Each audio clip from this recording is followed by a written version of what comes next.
Hello everyone, welcome back to Ansarkari. So we are taking up the next theme that is related to heights and distance. So questions would be involving certain basic understanding related to angle of elevation and angle of depression, which is stated here. When again O here it showcases the observer is standing at point O, and when the line of sight is above this horizontal, it is called angle of elevation. If it's below, it is angle of depression. Then we need to have again certain formulas or these equations in our mind, which is related to trigonometry and some values in order to again reduce the time of calculation. So this table becomes important for these questions based on heights and distances and the Pythagoras theorem. So these three things or themes would be used in solving the questions. So here we are given the ratio of the length of a rod and its shadow is 1 is to square root of 3, and we have to find the angle of elevation of sun. It should be sun. So to calculate the angle of elevation here. So simply it is like ratio is given. This is the only information that we have. So tan theta, which is the formula is it is equal to the ratio of height of the rod and the length of the shadow. So we have the value of the ratio which is given tan theta. So this is again something which we were looking in the table also. So what theta is equal to 1 is to square root of 3. So it is tan 30. So 30 would be the here angle of elevation. Then related to pole, so pole being broken by the wind and the top struck the ground at an angle of 30 degrees. So this is given to us. This is the pole, it broke from here and it touched the ground. And the distance is also given at 21 meters from the foot of the pole. So this distance is also given to us as 21 meters. We have to find out the total height of the pole. So it means we have to calculate this plus the hypotenuse of this triangle that is being formed. So h1 plus h2 has to be calculated here. Now, firstly, we'll again use trigonometry here. So cos theta is the formula is base to hypotenuse. So BC plus AC. So we have the value of this base, which is 21. H2, this we have assumed. So from here, one equation would be formed here and we can get the value of H2. Similarly, in case of for calculating H1, we use sine 30. So sine 30, because this angle is given here as 30. So sine 30 would be opposite. So opposite here is this H1. Opposite to this is H1 and hypotenuse would be H2. We calculated H2 and we'll get the value of H1. Now we had to calculate total of H1 plus H2. We'll just simply sum up and the answer would be B option. Again, on the basis of pole, so a tower, it stands at the end of a straight road.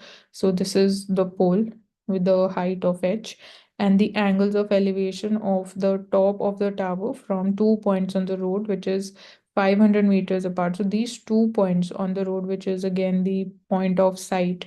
So the angles from here we have distance between these two is given as 500 meters. So we have assumed this distance BC as x meters. We have again the angles 45 degrees and 60 degrees. So we have to again find out the height of the tower, which is this perpendicular. H is to be calculated. So simply we'll apply trigonometry only. For the tan 45 is again the height, which is the perpendicular. You can see the opposite here upon the base, which is S for this particular, because we are standing at point B first. So we get X is equal to H.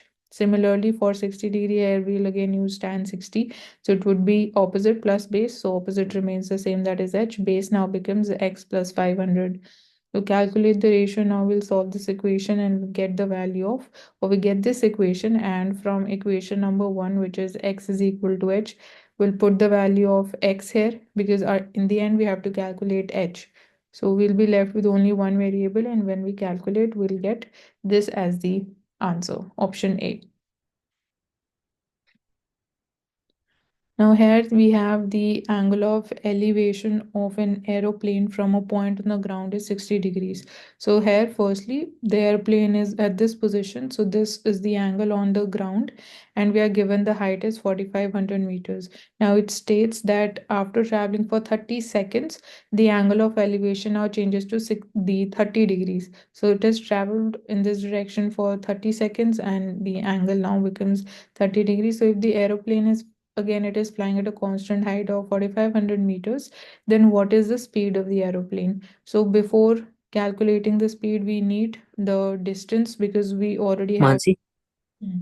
Yes, Oshin. इसमें जो 30 degree angle है और 60 degree angle है Hmm. पूरा, I think वो 30 degree या 60 degree ना थोड़ा डिफरेंट होगा, क्योंकि हाँ वो डिफरेंट हो सकता है, ये तो ये, हमने हाँ, है ना। रिप्रेजेंटेशन के लिए हाँ हम्म। बनाया है।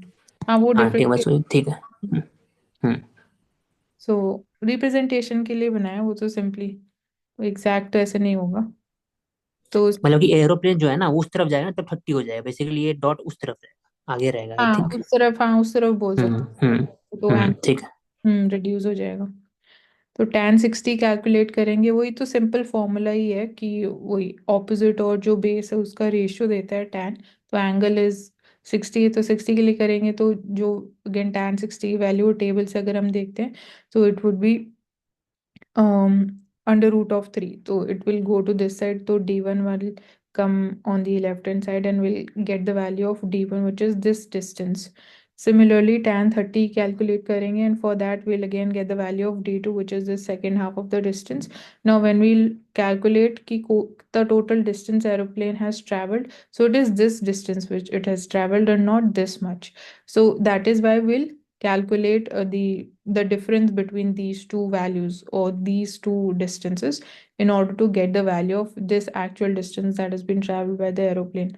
So it would come out to be this. Now we have the distance, we are given with the time that is 30 seconds. We simply have to calculate the speed. So that is distance upon time, and option B would be the answer. Now, a kite is flying at the height of 75 meters from the ground. So again, this height of perpendicular is given as 75 meters. So the string, it makes an angle theta with the level ground. So this is the angle. Assuming that there is no slack in the string, the length of the string is equal to. So we have to calculate the hypotenuse. So we are given with theta. So cot theta here, it is given the value is 8 by 15. So the formula is base upon height. So base is AB, height is given 75. So we'll simply put the values. The value of this is given 8 by 15. So AB would turn out to be 40 meters. Now we have AB 40 meters. This is 75. Now we'll use Pythagoras theorem formula. So that is hypotenuse square is equal to the sum of the squares of the other two sides of the triangle. So square root of this value would be 85 meters. So we get the value of AC or the length of the string of the kite. So it would be 85 meters. Now, this is more of technical, it is not based on any application. But again, based on simple LCM method, firstly, we are given with this equation, we have to find the value of this in the end. So we'll take the LCM, solve it, and we'll be left with for example this. So the second and this last term will cancel out because there is positive opposite signs there. We'll be left with 2 sine a. So 2 sine a comes here, and again this is an identity, 1 minus cos square theta is equal to sine square a. So sine square a would come in the denominator. So when we'll cancel it, so it will be 2 by sine a. So however यहाँ पे it is not given in the form of the ratio, so it should be 2 by sine a. But such types of questions are not asked, so we can avoid such types of technical questions. So that's all. And these are the questions. So it involves majorly 3 themes related to solving questions based on heights and distances that we have seen. So thank you so much for joining us on Ansarkari. Stay tuned for further detailed sessions on CSAT.